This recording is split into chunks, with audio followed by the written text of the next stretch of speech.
Hi guys, so in this video I'm gonna show you the body kit replacement procedure or removal, let's say that.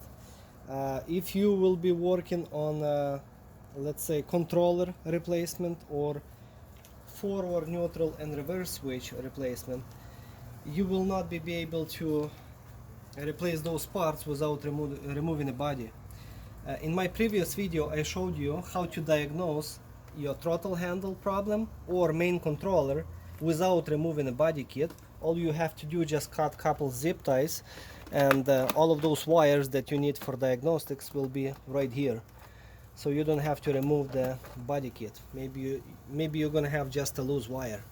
But if you are replacing this switch or inner controller, main controller, you have to remove body kit.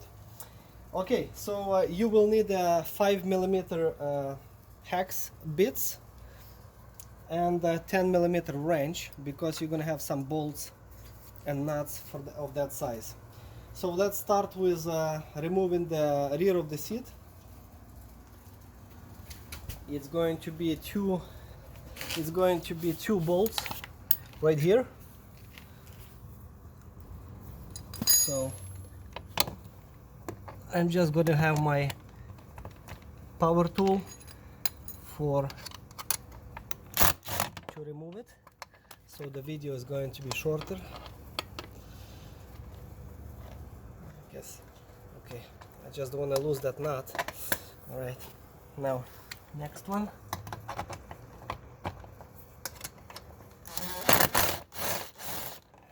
Okay. Now once those bolts are removed, just lift up your seat and slide out.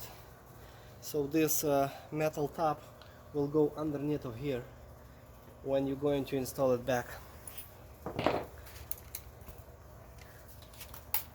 Now I'm going to remove those 4 bolts. They don't have any nuts underneath, just the bolts. Okay. Now I'm going to remove 2 bolts on each side of the body kit, which is on the front of the body kit.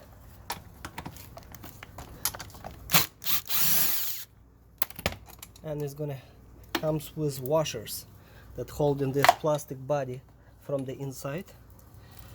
So I'm going to go ahead and remove on this side.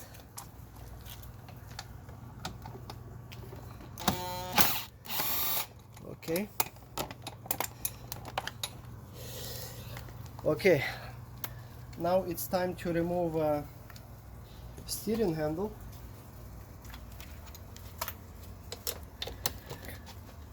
So remove the front ones first, so you can fold the steering handle forward or backwards, that you can have access to the rear bolts. Okay.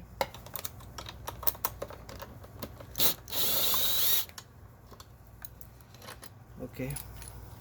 So you can put the steering handle on the side, and that's all you need to do. But if you are replacing entire plastic body kit, then obviously you will need to loosen those bolts for the brake handle, the small hex key for the switch, slide out this rubber grip, and you have to slide out those components before you can remove the complete body kit.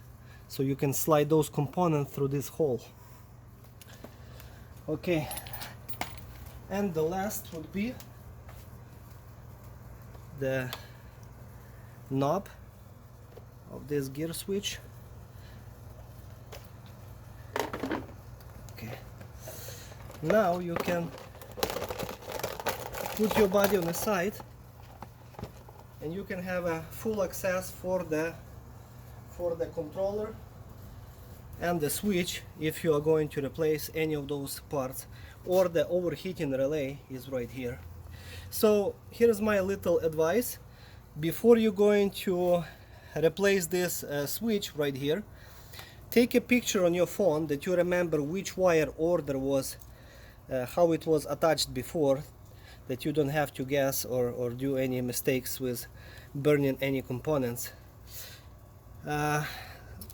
Could be that would be a good idea also for the controller, that you can that you remember how it was plugged in. Just take some pictures of those plugs, that you will install it back in the same order. Now another tip would be, if you are replacing this switch, there is some chances that when you're going to unscrew those little bolts, screws, sometimes you can strip the thread on those screws. So no big deal, don't panic.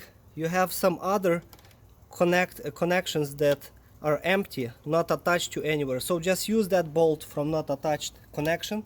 You have 1, 2, and 3 of them on this switch that are empty. So you can use those bolts anytime.